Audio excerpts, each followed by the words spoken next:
Hello friends, आज हम cell chapter के DSSB के लिए इम्पॉर्टेंट सेल की क्वेश्चंस करेंगे.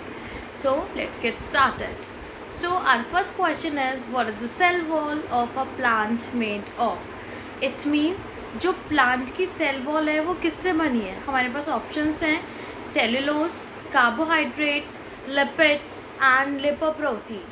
So our answer is cellulose. The plant cell wall is made up of cellulose. Cellulose एक केमिकल है जिससे हमारी प्लांट की सेल वॉल बनी हुई है. नेक्स्ट क्वेश्चन देखते हैं.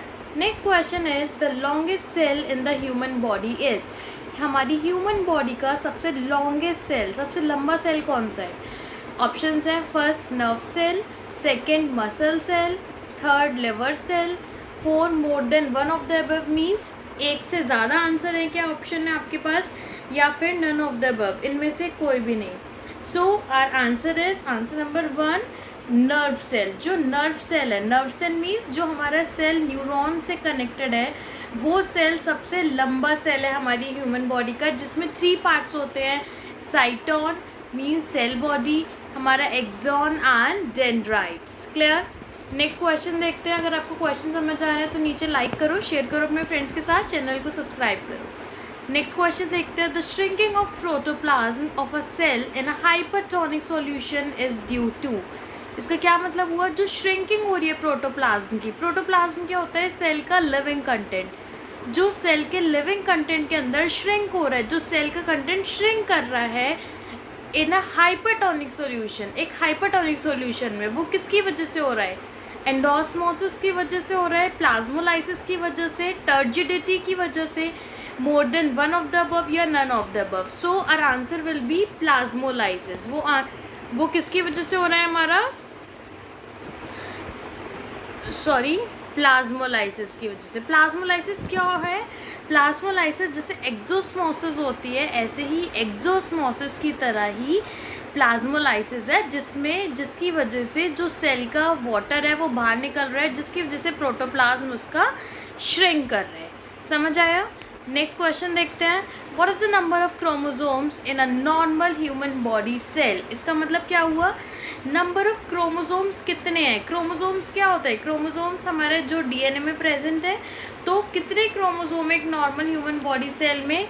सो आंसर विल बी 46. कितने क्रोमोसोम्स हैं हमारी बॉडी में, 46 क्रोमोसोम्स है. 46 क्रोमोसोम्स कैसे हैं, इसके मतलब 23 का पेयर है, 23 क्रोमोसोम्स का पेयर है. एक पेयर में कितने होते हैं, 2.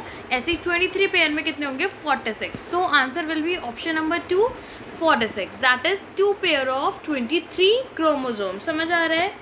नेक्स्ट देखते हैं. नेक्स्ट क्वेश्चन है which of the following is the basic unit of inheritance in living organism which controls the transfer of hereditary characteristics from parents to offsprings.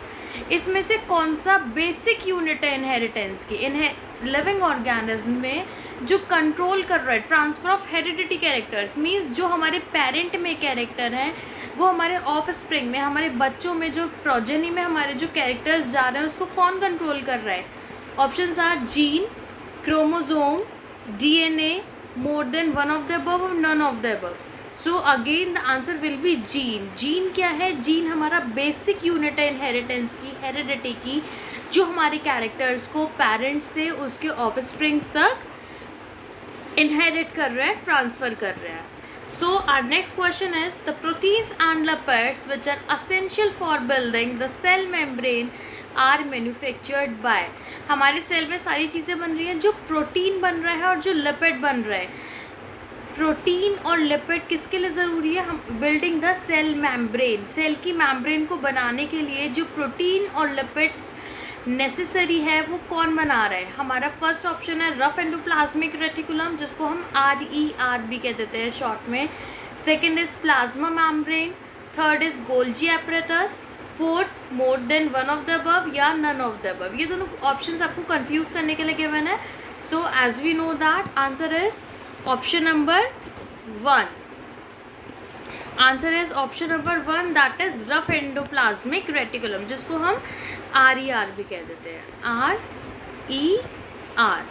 RER means rough endoplasmic reticulum. Rough endoplasmic reticulum क्या करता है, इसमें ribosomes present होते हैं और वो ribosomes क्या है, प्रोटीन फैक्ट्री है। प्रोटीन फैक्ट्री मीन्स जो हमारी सेल के अंदर प्रोटीन को बनाता है, that are because of the ribosomes. और लिपिड कौन बना रहा है, lipid is because of the smooth endoplasmic reticulum. So answer is endoplasmic reticulum. So we will see the next question. Next question अभी मैंने आपको समझाया है, ribosomes are site of. Ribosome किसकी साइट है, प्रोटीन सिंथेसिस की। ये राइबोसोम्स ही हैं जो हमारी सेल के अंदर प्रोटीन को सिंथेसाइज करते हैं, प्रोटीन को बनाते हैं, राइट। सो नेक्स्ट क्वेश्चन है, which of the following organelles show similarity to a prokaryotic cell. इनमें से ऐसा कौन सा ऑर्गेनल है, सेल ऑर्गेनल है, जो प्रोकैरियोटिक सेल की तरह सिमिलैरिटी शो करता है, मींस प्रोकैरियोटिक सेल की तरह ही है। So first option is mitochondria, second chloroplast, third both chloroplast and mitochondria, fourth is none of the above. So answer will be option number 3, that is both chloroplast and mitochondria. Chloroplast and mitochondria में क्या है ऐसा जो prokaryotic cell की तरह similarity show कर रहे हैं, दोनों का ही सेम साइज है, दोनों प्रोकैरियोटिक सेल का, क्लोरोप्लास्ट का और माइटोकॉन्ड्रिया का जो भी सेल साइज है, तीनों का सेल साइज सिमिलर है। तीनों के पास 70S राइबोसोम्स है। अभी मैंने आपको राइबोसोम समझाया, यूकैरियोटिक सेल में 80S राइबोसोम्स होते हैं, वेयर इज प्रोकैरियोटिक सेल में 70S राइबोसोम्स है। और ये 70S राइबोसोम्स हमारे क्लोरोप्लास्ट और माइटोकॉन्ड्रिया दोनों में, राइट। दोनों के पास ही अपना सर्कुलर डीएनए है, प्रोकैरियोटिक सेल के पास भी, क्लोरोप्लास्ट के पास भी, माइटोकॉन्ड्रिया के पास ही, तीनों के पास एक्स्ट्रा सेल्यूलर सर्कुलर डीएनए है। इसीलिए सो आंसर क्या होगा, option number 3, chloroplast and mitochondria shows the similarity to the prokaryotic cell. अगर आपको वीडियो समझ आई तो लाइक करो, शेयर करो अपने फ्रेंड्स के साथ, चैनल को सब्सक्राइब करो और ऐसे ही वीडियोज़ के लिए मिलते हैं नेक्स्ट वीडियो में। Bye bye, take care.